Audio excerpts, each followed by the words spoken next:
La leçon, c'est que c'est une exigence que l'on comprend bien, mais qui est extrêmement pointue à tenir. Si vous voulez. Cette zone, c'est une zone très importante, hein. Elle fait plus de 3000 m². C'est du béton.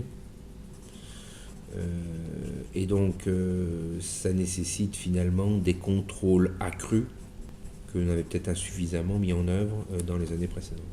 En fait, on n'a pas le droit à l'erreur, à l'écart.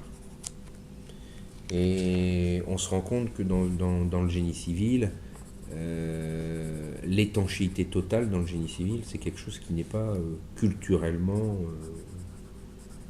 ou techniquement presque. Enfin, c'est pas dans les gènes du génie civil, quoi.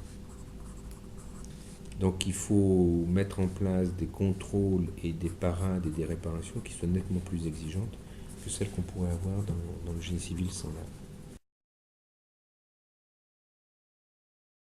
L'aspect sanitaire, tout le monde peut en convenir, sauf les gens, je dirais, un peu la sensibilité exacerbée, mais il n'y a aucun effet sanitaire. Par contre, il n'est pas acceptable qu'une zone de rétention qui doit être étanche ne le soit pas.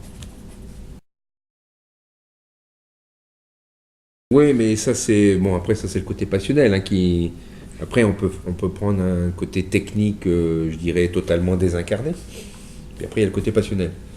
Sur le côté technique, c'est une exigence qui est extrêmement difficile à tenir, très légitime, mais très pointue pour la tenir. Ça ne veut pas dire que parce que sur ce point-là, on n'arrive pas à atteindre le zéro défaut que c'est forcément mauvais ailleurs, quoi. Je rappelle, c'est quand même du génie civil. Et le génie civil, c'est pas la même chose qu'une enceinte de réacteur en acier inoxydable, etc., quoi. Si, mais là aussi, si, parce que il y a trois raisons pour lesquelles ça s'est produit.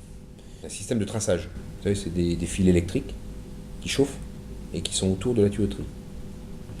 Ensuite, vous avez autour de cette tuyauterie, pour que la chaleur qui est dissipée par ce fil de traçage ne disparaisse pas, il y a un calorifuge, de la laine et une tôle.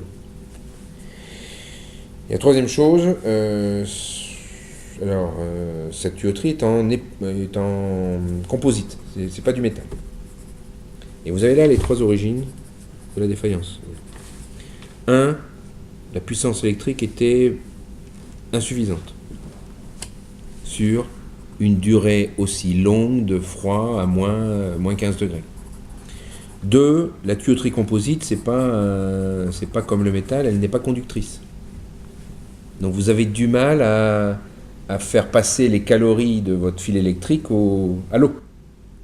Et puis 3, le calorifuge, eh bien on a pu voir qu'on n'avait pas respecté strictement les règles de montage.